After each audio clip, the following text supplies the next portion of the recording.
Welcome to the second week of lockdown and the second week of contract law. So, offer and acceptance went really well. There's some excellent work submitted. Thank you very much for that. Consideration is our second topic. Consideration is the value that each side gives to the contract. So, law of contract requires a deal, it enforces deals. So each side must promise something that contains value, and exactly what amounts to value is something that sometimes the courts have struggled with a bit.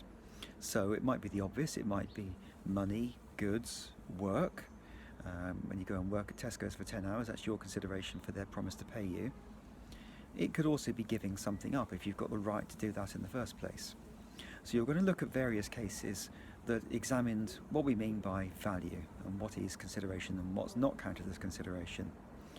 And sometimes it looks like the courts use consideration as an excuse to enforce contracts they like or not enforce contracts they don't like the look of. So it's very much a tool, it's a very flexible approach of the courts when they're trying to define what does have value. So if we take the case White and Blewett, a son owed his father money, and the son felt that his father was being unfair in how he distributed his money.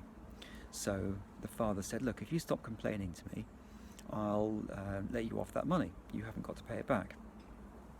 The father died, and his executors, people carrying out his will, sued the son. He said that you owe your father that money, you've got to pay it back now.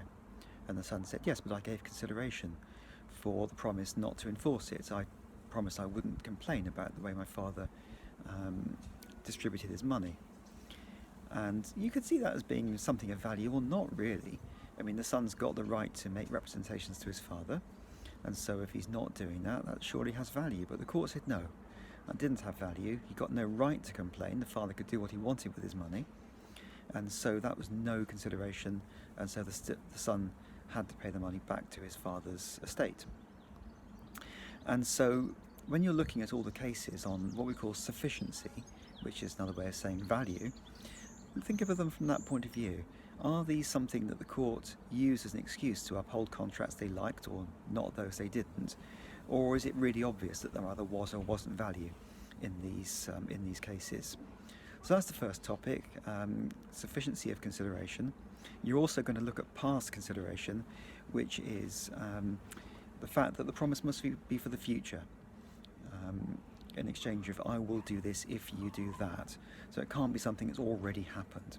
But it's contract law, so there's exceptions. So have a look at the exceptions and see how you get on. Good luck. Bye.